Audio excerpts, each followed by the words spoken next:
Welcome back to American Without a Clue. I'm Zach, an American Without a Clue, and in today's episode, I will be reacting to a highly requested video called The Secrets of the Australian Dollar.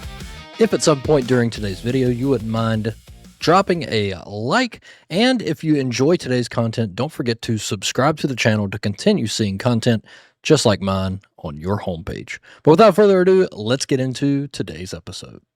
These recommendations came pouring in after a video I did of the 100 differences between the United States and Australia, and I made a comment about how cool the money looked, so let's see what this is all about. Having spent 2.5 years working in a foreign exchange bureau, I'm making a series of videos to share some of the coolest and most interesting banknotes from around the globe. If you enjoy this video, please consider subscribing. Today it's the turn of the Australian dollar, the banknotes that quite literally changed the world. In the late 1960s, with the release of the first colour photocopiers came a wave of counterfeit banknotes. Back then, Australia's money was still made out of paper and not particularly advanced in... Okay, that is cool.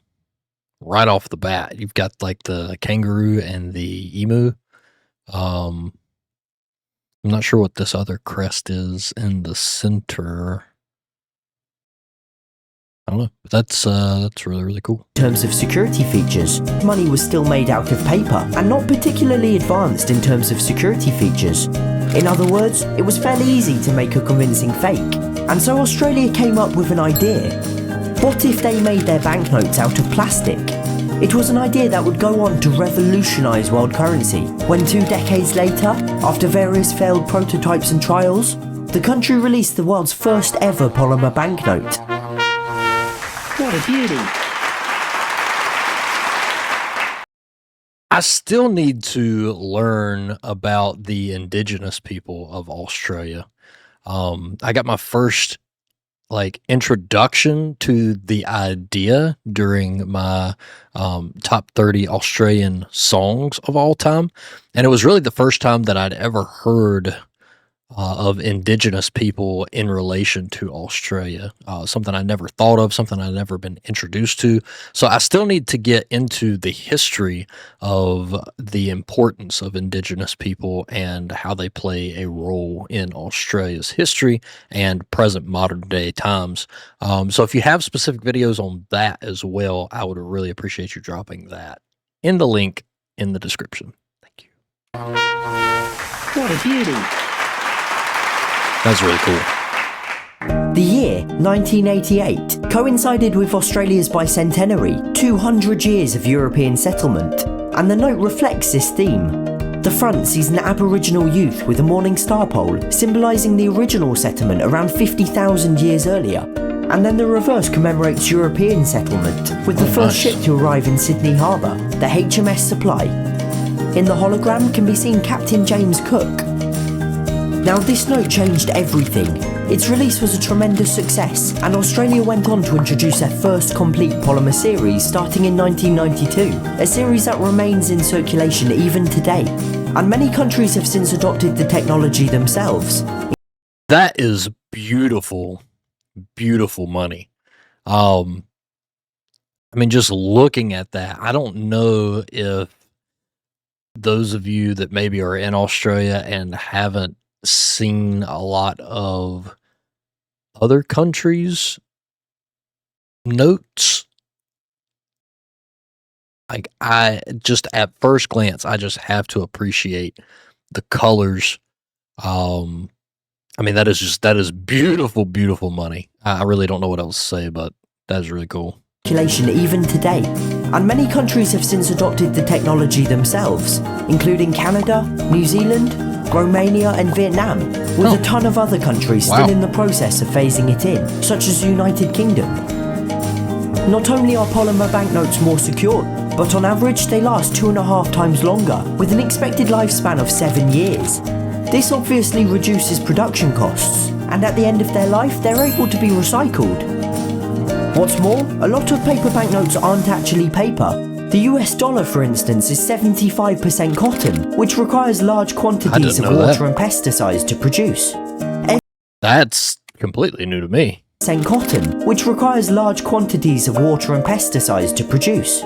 Every stage of the polymer life cycle is more environmentally friendly, so they're cheaper, greener, more durable, and harder to counterfeit. When I say these banknotes changed the world, that's really not hyperbole. And now, some 31 years later, Australia is in the middle of releasing their second series, which are some of the most beautiful and advanced banknotes ever to be released. Let's start with the 5. The first thing you'll notice is that it's the same size and colour as the previous version, and both feature the Queen on the front and Parliament House in Canberra on the reverse. This new series... So I did make the comment, and I wasn't super certain of myself when I made that comment, but I made the comment that looked like the Queen. I'm still not 100% certain, or even certain at all, as to how the Queen fits into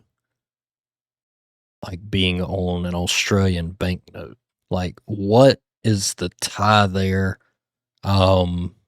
Historically, obviously she's very important to Australia. I just don't know what that is. So I've said it once before, and I'll say it again. If you have videos, let me know. Is very much a modern update as opposed to an all-out redesign. It's been over 25 years since the previous series was released after all. So what exactly has changed?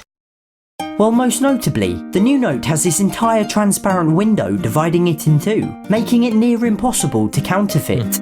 At the top is the Commonwealth Star, and at the bottom the Federation Pavilion.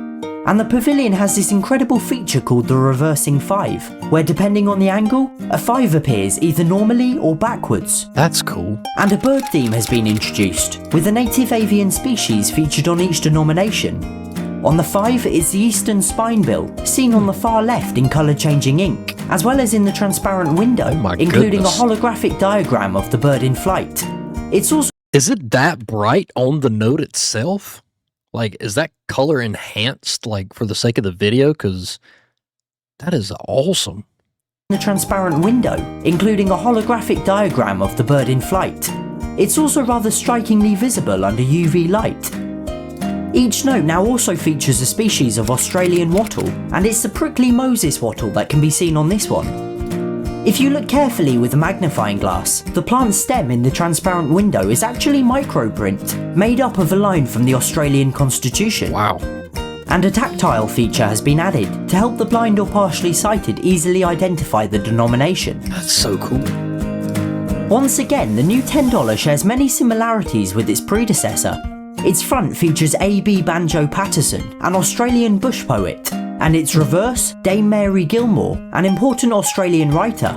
And there are many references to both of them on the note, including the nib of a pen at the top of the window, and a typical homestead from both their works at the bottom, with a reversing 10. This is incredibly detailed and very, what's the word I'm looking for? Intimate? I don't think I've ever described a banknote as intimate, but the amount of what appears to be care that has gone into the thought process of these banknotes is really, really impressive. And a typical homestead from both their works at the bottom, with a reversing 10. The featured bird is a sulphur-crested cockatoo, again seen under UV light, and this note features the bramble wattle. Like the 5, its stem consists of microprint, extracts from Gilmore and Patterson's poems, No Foe Shall Gather Our Harvest, and The Man from Snowy River. For some bizarre reason, Australia skipped the $20 bill and went straight to the 50.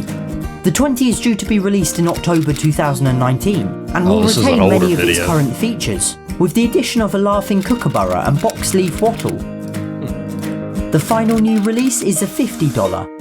Its front sees David Unipon, an Indigenous Australian preacher, inventor and author, whilst the reverse portrays Edith Cowan, the first Australian woman to serve as a Member of Parliament.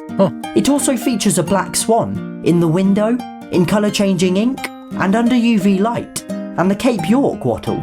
The symbols in the transparent window include an open book at the top, and the Raucan Church, where Unipon was born and grew up, with a reversing 50. And then the microprint stem is made up of lines from his book. Tales of Australian Aborigines, and Cowan's maiden speech to Parliament.